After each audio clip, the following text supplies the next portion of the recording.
Hello guys, welcome back to my channel. So बच्चों, आज जो हम टॉपिक डिस्कस करेंगे that is what is motivation, what are the different features of motivation and why we need to do motivation, ठीक है, and what are the different importance of motivation, ठीक है।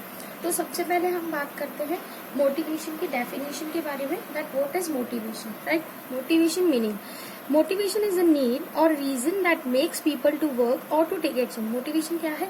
एक तरीके की नीड है, एक तरीके की जरूरत है और एक रीजन है जिससे हम लोगों को क्या करते हैं, काम करने के लिए क्या करते हैं, उनको इन्फ्लुएंस करते हैं या फिर इंकरेज करते हैं। इट इंक्लूड द प्रोसेस, एक प्रोसेस होता है, इसमें एक पर्टिकुलर फोर्सेस होती है, ताकतें होती है जो एक इंडिविजुअल लगाता है ताकि वो दूसरे इंडिविजुअल को क्या कर सके, इन्फ्लुएंस कर सके। इन्फ्लुएंस यानी कि उसको प्रभावित कर सके और उसके साथ साथ इनकरेज यानी कि उसको उकसा सके कि वो क्या करे, किसी पर्टिकुलर काम को, किसी पर्टिकुलर एक्ट को करे या फिर उस पर्टिकुलर काम को नहीं करे, ठीक है, एक पर्टिकुलर वे में, ताकि हमारा जो गोल है वो क्या हो सके, अचीव हो सके। और उसके साथ साथ हम उसको इन्फ्लुएंस और इनकरेज इसलिए करते हैं ताकि वो अपना मैक्सिमम पोटेंशियल यानी कि उसका ज्यादा से ज्यादा काम करने की जो ताकत है वो हमको वो ऑर्गेनाइजेशन में या उस ऑब्जेक्टिव को अचीव करने के लिए लगा के दे, ठीक है। समझ में आया? तो हम इसको वापस एक बार रिवाइज करते हैं। मोटिवेशन क्या होता है? एक नीड होती है, एक रीजन होती है जिससे हम किसी पीपल के वर्क या फिर उसके एक्शन को क्या करते हैं, उसको करने के लिए हेल्प करेंगे। इसमें हम वो प्रोसेस और फोर्सेज इंक्लूड करते हैं जो कि एक इंडिविजुअल को इन्फ्लुएंस करेगा और इनकरेज करेगा किसी काम को करने के लिए या फिर किसी काम को नहीं करने के लिए, ठीक है, एक पर्टिकुलर वे में, ठीक है। और वो काम हम उनसे क्यों कराना चाहते हैं, नहीं कराना चाहते, ताकि हमारा अचीवमेंट जो ऑर्गेनाइजेशन का गोल है वो क्या हो सके, अचीव हो सके और वो ऑर्गेनाइजेशन का बंदा जो है वो अपनी मैक्सिमम पोटेंशियल के साथ क्या करे, उस ऑर्गेनाइजेशन में काम कर सकते, ठीक है। दो राइटर की डेफिनेशन हम यहाँ पे देखेंगे। पहला according to Koontz and O'Donnell, दूसरा according to William G Scott, ठीक है। सबसे पहले हम देखते हैं Koontz and O'Donnell. Motivation means encouraging people to work in a desired way. Motivation का मतलब क्या होता है? जो पीपल होते हैं हमारी ऑर्गेनाइजेशन के, उनको एनकरेज करना यानी उनको इस तरीके से उकसाना कि जो हम चाहते हैं यानी कि जो हमारा डिजायर्ड तरीका है उसके अकॉर्डिंग क्या करे, वो लोग काम करें, ठीक है। According to William G Scott की बात करें तो विलियम जी स्कॉट कहते हैं motivation means a process of stimulating people to work in a desired way, ठीक है। मोटिवेशन क्या होता है? वो प्रोसेस होता है जिसके थ्रू हम लोगों को क्या करते हैं, स्टिमुलेट करते हैं। स्टिमुलेट का मतलब भी होता है एनकरेज करना या फिर उनको उकसाना, ठीक है। क्यों करेंगे उनको एनकरेज, क्यों करेंगे उनको उकसाएंगे, क्यों? ताकि वो हमारे डिजायर्ड वे में यानी हमारे मुताबिक क्या करें, हमें वर्क करके देंगे, ठीक है। सेकंड हम बात करते हैं यहाँ पे कैरेक्टरिस्टिक्स ऑफ मोटिवेशन की, ठीक है। सबसे फर्स्ट कैरेक्टरिस्टिक जो हमारा यहाँ पे है that is motivation is a psychological phenomenon, ठीक है। मोटिवेशन क्या है बच्चों? मोटिवेशन क्या है? एक इंटरनल फीलिंग है, ठीक है। मोटिवेशन क्या है? एक इंसान में खुद में अंदर से जागृत होता है, इसीलिए हम किसी के ऊपर मोटिवेशन को एम्प्लॉय के ऊपर फोर्सफुली नहीं कर सकते, ठीक है। मोटिवेशन एक इंटरनल फीलिंग है, इंटरनल फीलिंग लाइक उसकी कुछ नीड हो सकती है मोटिवेशन, ठीक है, या फिर हो सकता है कि जो भी हमारे एम्प्लॉय है उनकी कुछ डिजायर हो, ठीक है, वो भी मोटिवेशन में इंक्लूड होगा। उसके साथ साथ क्या इंक्लूड होता है इसमें? एस्पिरेशंस इंक्लूड होगी, उनकी डिजायर इंक्लूड होगी, उनकी एस्पिरेशंस इंक्लूड होगी, ठीक है। अगर हम बात करें इन तीनों के हिंदी मीनिंग की तो नीड का मतलब होता है उनकी कुछ जरूरतें हो सकती है, ठीक है। डिजायर का मतलब होता है उनकी कुछ चाहते हो सकती है और एस्पिरेशंस का मतलब होता है कि उनकी कुछ तमन्ना हो सकती है जिसको पाना चाहते हैं, ठीक है। कोई भी एम्प्लॉय जिसको पाना चाहता हो, ठीक है। तो ह्यूमन बिहेवियर होगा और अगर हम इनको इन्फ्लुएंस करते हैं यानी उनकी जरूरतें, उनकी चाहतें, उनकी तमन्नाओं को ध्यान में रखते हुए अगर हम इनको इन्फ्लुएंस करते हैं तो उनका जो ह्यूमन बिहेवियर एक पर्टिकुलर मैनर में हमारे अकॉर्डिंग क्या कर सकता है, काम कर सकता है, ठीक है। जैसे डिजायर कैसी हो सकती है कि भाई उसको कोई नया घर लेना है, वो चाहता है कि उसको रिस्पेक्ट मिले, वो चाहता है कि उसको रिकॉग्नाइजेशन मिले यानी उसको पहचान मिले ऑर्गेनाइजेशन में। तो ये सारी चीजें होती है। तो मोटिवेशन क्या होता है? साइकोलॉजिकल फिनोमिनन होता है, एक इंटरनल फीलिंग होती है जो कि एक एम्प्लॉय के अंदर हमको क्या करनी होती है, जागृत करनी होती है, ठीक है। सेकेंड पॉइंट जो हम बोलेंगे that is motivation produces goal directed behaviour, ठीक है।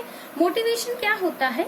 एक पीपल मोटिवेशन क्या करता है, एक जो पीपल होता है उनको एक पर्टिकुलर मैनर में क्या करता है, बिहेव करने के लिए इंड्यूस करता है, ताकि हम क्या कर सके, अपना जो गोल है उसको अचीव कर सके। ठीक है, किस लिए उनको इंड्यूस करता है, मोटिवेशन क्या करता है, उनको इंड्यूस करता है। और इंड्यूस क्यों करता है, कि वो एक क्या करे, एक पर्टिकुलर डायरेक्शन में क्या करे, अपना काम परफॉर्म करे। ठीक है, उसके साथ साथ हम बोलेंगे कि मोटिवेटेड पर्सन अगर होगा तो उसको कोई भी सुपरविजन या फिर डायरेक्शन की जरूरत नहीं बनती है। क्यों?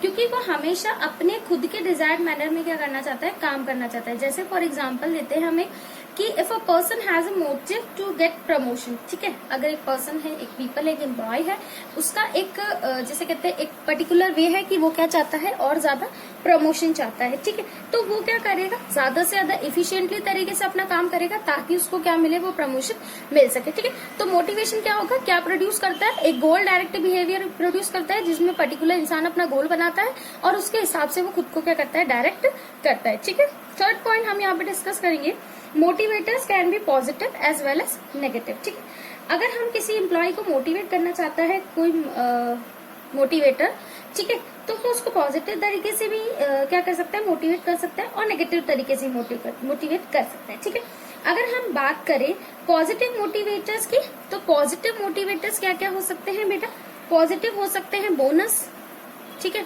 पॉजिटिव हो सकता है उसको इंक्रीमेंट करना, ठीक है, पॉजिटिव हो सकता है उसकी रिस्पेक्ट, पॉजिटिव हो सकता है उसका रिकॉग्निशन। ठीक है, ये सारे होंगे पॉजिटिव मोटिवेटर। ठीक है, अगर इसके साथ साथ हम बात करें नेगेटिव मोटिवेटर्स की, तो नेगेटिव क्या हो सकते हैं, नेगेटिव मोटिवेटर्स में हम लोग इंक्लूड करेंगे वार्निंग, ठीक है, उसका मेमो, डिमोशन, ठीक है, ये सारे जो होंगे वो नेगेटिव मोटिवेटर। ठीक है, तो दोनों तरीके के ही मोटिवेटर क्या कर सकता है, एक मैनेजर यूज कर सकता है एम्प्लॉय को मोटिवेट करने के लिए। ठीक, अगर एक मैनेजर ने एक बार पॉजिटिव मोटिवेटर को अपना के देख लिया और अगर एम्प्लॉय की जो परफॉर्मेंस है, एम्प्लॉय की परफॉर्मेंस क्या हो रही है, इम्प्रूव नहीं हो रही है, तो फिर उसके बाद मैनेजर क्या करता है, नेगेटिव मोटिवेटर्स को यूज करता है, ताकि क्या हो, इससे एक फियर जनरेट होगा। जब भी हम किसी को वार्निंग देंगे, किसी भी एम्प्लॉय को, कि उसको जॉब से निकाल दिया जाएगा, या फिर कोई मेमो इशू करके देंगे, या फिर उसकी जॉब को, उसको लोअर जॉब में, डिमोशन मतलब होता है उसको लोअर जॉब में शिफ्ट कर देना, ठीक है, उसका डिमोशन करेंगे, तो इससे क्या होगा, उस एम्प्लॉय में एक फियर जनरेट होगा और वो अपना काम क्या करेगा, एक ढंग से बिहेवली तरीके से या डिजायर्ड मैनर में अपना काम हमको परफॉर्म करके देगा। ठीक, तो दोनों ही तरीके के मोटिवेशन क्या होता है, दोनों ही तरीके के मोटिवेशंस एक मोटिवेटर यूज में लेता है। ठीक है, फोर्थ पॉइंट बोलेंगे हम, motivation is a complex process. Complex का मतलब होता है, कॉम्प्लेक्स को हम और क्या बोल सकते हैं, इट्स अ डिफिकल्ट प्रोसेस। ठीक है, मोटिवेशन क्या होता है, कॉम्प्लेक्स और डिफिकल्ट प्रोसेस माना गया है, क्योंकि अगर हमको एक मैनेजर को क्या करना है, पीपल्स को मोटिवेट करना है, वहां के एम्प्लॉयज को मोटिवेट करना है, तो उसको क्या चीज है, पहले उसको क्या जानना पड़ेगा, उसको जानना पड़ेगा कि ह्यूमन की नीड्स क्या है। ठीक है, यानी जिस भी एम्प्लॉय को उसको मोटिवेट करना होगा, उसको ये पता लगाना होगा कि ये एम्प्लॉय क्या चाहता है, इसकी अभी क्या जरूरत है। ठीक है, ह्यूमन नीड जो है वो क्या हो सकती है, एक मेंटल फीलिंग भी हो सकती है, जिसको हमको क्या करना है, एक्यूरेटली मेजर करना होता है। मेंटल फीलिंग होती है, इंसान अपनी जरूरत आगे से तो नहीं बताता, वो सिर्फ क्या करता है, अपने दिमाग में सोचता है कि हाँ मुझे आज नया घर लेना है, या मुझे आज नई कार लेनी है, या मैं कुछ रिस्पेक्ट चाहता हूँ, ये जो भी होता है एक मेंटल फीलिंग होगी, जिसको एक मैनेजर को क्या करना होता है, मेजर करना होता है एक्यूरेटली तरीके से। ठीक है, अगर मैनेजर उस चीज को मेजर कर पाता है, तभी वो क्या कर सकता है, हर पर्सन को अलग अलग अप्रोच के साथ क्या कर सकता है, सेटिस्फाई कर सकता है। अब हर पर्सन को अलग अलग अप्रोच क्यों बोला हमने यहाँ पे, सपोज करो मेरी 4 एम्प्लॉय, 1 2 3 4 4 एम्प्लॉय है। फर्स्ट एम्प्लॉय जो है उसकी नीड है कि वो नई कार खरीदना चाहता है, सेकंड एम्प्लॉय जो है वो चाहता है कि वो नया घर खरीदे, थर्ड एम्प्लॉय जो वो चाहता है वो रिस्पेक्ट ले, और चौथा एम्प्लॉय जो है वो चाहता है वो उसको रिकॉग्नाइजेशन मिले। ठीक है, तो अलग अलग एम्प्लॉयज जो है उनकी अलग अलग वो है। ठीक है, तो अलग अलग एम्प्लॉयज की नीड भी अलग है, तो इसीलिए एक मैनेजर को अलग अलग अप्रोचेस को क्या लेना पड़ेगा, यूज में लेना पड़ेगा, ताकि वो उनको सेटिस्फाई, उनकी नीड्स को कर पाए। ठीक है, अब वो तो सेटिस्फेक्शन होता है। ठीक है, अगर हम एम्प्लॉय को क्या करना चाहते हैं, सेटिस्फाइड करना चाहते हैं, ठीक है, तो हम उसको 2 तरीके से सेटिस्फाई कर सकते हैं। ठीक है, या तो हम उसको फाइनेंशियली सेटिस्फाई कर सकते हैं, या फिर हम उसको नॉन फाइनेंशियली सेटिस्फाई कर सकते हैं। ठीक है, 2 मेजर हो गए। ठीक है, फाइनेंशियली में क्या आ सकता है, बोनस आ सकता है। ठीक है, फाइनेंशियल में क्या आ सकता है, उसको इंक्रीमेंट आ सकते हैं। ठीक है, उसकी सैलरी हो सकती है। ठीक है, ये सारे हो गए फाइनेंशियल मेजर। ठीक है, वहीं अगर हम नॉन फाइनेंशियल मेजर्स की बात करें तो नॉन फाइनेंशियल मेजर क्या क्या हो सकते हैं, उसकी रिस्पेक्ट हो गई। ठीक है, उसका रिकॉग्नाइजेशन हो गया। ये सारे क्या होंगे, नॉन फाइनेंशियल मोटिवेटर्स होते हैं। ठीक है, नेक्स्ट पॉइंट जो हम डिस्कस करेंगे कि motivation is a dynamic and continuous process. ठीक है, ह्यूमन बीइंग क्या होता है, एवर चेंजिंग होता है, और इंसान की जरूरतें भी क्या होती है, अनलिमिटेड होती थी, और कंटिन्यूअसली इंसान की जरूरतें क्या होती जाती है, चेंज होती जाती है। ठीक है, सेटिस्फेक्शन जो है, एक जैसे हमने आज सपोज करो भाई मेरी एक नीड है कि मेरे को एक मोबाइल चाहिए। ठीक है, नॉर्मल कीपैड वाला मोबाइल चाहिए। ठीक है, जब मेरे पास कीपैड वाला मोबाइल आ जाएगा तो मेरी नीड हो जाएगी मुझे टच वाला फोन चाहिए। जब टच आ जाएगा तो android then smartphone and all. ठीक है, अब क्या होता है कि हमारी जो नीड है वो क्या होती है, कंटिन्यूसली इंक्रीज होती जाती है। जैसे ही हमारी एक नीड फुलफिल होती है तो हमारी दूसरी नीड क्या हो जाती है, अराइज हो जाती है। तो क्योंकि हमें नीड अराइज होती जाती है तो एक मैनेजर को भी कंटिन्यूसली क्या करना पड़ता है, मोटिवेशन जो है एक एम्प्लॉय के अंदर जागृत करना होता है, ताकि वो टाइम टू टाइम अपनी आने वाली नीड्स के लिए काम कर सके। ठीक है, ये पांचों पॉइंट हो गए। इसके बाद जो हम टॉपिक डिस्कस करेंगे that is what is the different need and importance of motivation. ठीक है, नीड और इम्पोर्टेंस की बात करें तो सबसे पहला आता है help in achieving determined goals. ठीक है, motivation inspire the people to work for the achievement of organisational गोल।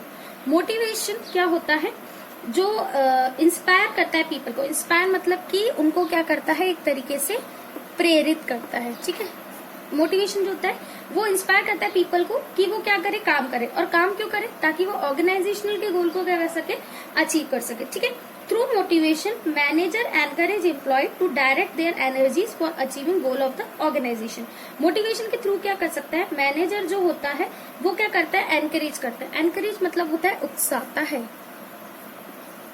उकसाना। ठीक है, क्या करता है, जो वहां के एम्प्लॉयज होंगे उनको उकसाएगा कि वो उनकी जितनी भी एनर्जीज है, यानी उनका जितना भी पोटेंशियल है, वो किसके लिए लगा दे, जो ऑर्गेनाइजेशन के गोल है उनको अचीव करने के लिए लगा दे। ठीक है, तो इसीलिए क्या बोला जाता है कि ब्रीच जो है, एक जो राइटर है उन्होंने राइटली ये चीज बोली है that the problem of motivation is the key to management in action. ठीक है, अगर हम मोटिवेशन की बात करें तो मोटिवेशन क्या होता है, हमारे मैनेजमेंट की एक की होती है। ठीक है, अब उसके बाद सेकंड पॉइंट हम यहाँ पे डिस्कस करते हैं that is increases job satisfaction. ठीक है, through motivation by creating interest for doing work by analysing the importance and utility of the work for the employ and employ satisfaction can be enhance. ठीक है, अगर आप motivation करेंगे तो इससे क्या होगा, जो एम्प्लॉय है उसको अपने काम करने में क्या आएगा, ज्यादा से ज्यादा इंटरेस्ट क्रिएट होगा, और वो उस काम को करने के पीछे उसकी इम्पोर्टेंस को क्या कर सकता है, एनालाइज कर सकता है, और उसकी जो एम्प्लॉय है उसकी यूटिलिटी से, यानी कि लाभ, यूटिलिटी का मतलब होता है लाभ। ठीक है, यानी कि उसके काम का एक ऑर्गेनाइजेशन के लिए क्या यूटिलिटी है वो ये जान सकता है। अगर ये तीनों चीज, यानी कि उसको इंटरेस्ट क्रिएट हो गया अपने काम करने में, उसने अपने काम के पीछे करने की इम्पोर्टेंस को जान लिया, और उस काम को करने से ऑर्गेनाइजेशन को क्या लाभ हो सकता है, क्या यूटिलिटी हो सकती है, क्या प्रॉफिट हो सकता है, अगर उसने ये पता लगा लिया तो एक एम्प्लॉय में क्या होता है, जॉब सेटिस्फेक्शन एनहांस हो जाता है। ठीक है, धीरे धीरे उसका जॉब सेटिस्फेक्शन बढ़ता जाता है। ठीक है, job satisfaction will be improve by providing financial and non financial incentives. Job satisfaction जो है वो दो तरीके से इम्प्रूव किया जा सकता है, या तो हम उनको फाइनेंशियल इंसेंटिव देके कर सकते हैं या फिर नॉन फाइनेंशियल इंसेंटिव देके कर सकते हैं। ठीक है, अगर मोटिवेशन किया जाएगा तो इससे क्या होगा, एम्प्लॉय का जो एटीट्यूड है, उसकी जो फीलिंग है वर्क को लेके, वो भी क्या होती है, इम्प्रूव होती है। ठीक है, अब हम थर्ड बात करते हैं, इम्प्रूव्स मोरल। मोरल का मतलब होता है हौसला। ठीक है, आप क्या कर सकते हैं, मोटिवेशन जो है वो एक इंडिविजुअल एम्प्लॉय को क्या कर सकता है, उसका हौसला भी क्या कर सकते हैं, और ज्यादा इंक्रीज कर सकते हैं, और ज्यादा इंप्रूव कर सकते हैं। ठीक है, मोरल क्या होता है, इंडिविजुअल का या फिर ग्रुप का एटीट्यूड होता है, एक फीलिंग होती है जो कि वो अपने काम को लेके या फिर अपने काम की सिचुएशन को लेके चाहते हैं। ठीक है, उसके बाद अगर हम क्या करते हैं, अगर हम अर्ज करते हैं या फिर कुछ चीज पाना चाहते हैं तो उसके लिए हमको क्या करना पड़ेगा, एक मेंटल सेटिस्फेक्शन क्या करना पड़ता है, अराइज करना पड़ता है। और वो मेंटल सेटिस्फेक्शन जो है वो हमको किसके थ्रू मिल सकता है, मोटिवेशन के थ्रू मिल सकता है। ठीक है, अब क्या बात हो सकती है कि which in turn generates favorable behavior feelings and this create positive attitude toward work and boosts morale. ठीक है, अगर हम उनकी अच्छे से जो भी उनकी विनती है वो सुनेंगे, उनके डिजायर्स को पूरा करेंगे, उनकी नीड्स को पूरा करेंगे एम्प्लॉय की, तो इससे क्या होगा, उनकी एक फेवरेबल बिहेवियर वाली फीलिंग क्या होगी, जनरेट होगी और बेसिकली ये वाला जो उनका पॉजिटिव एटीट्यूड है अपने काम को लेके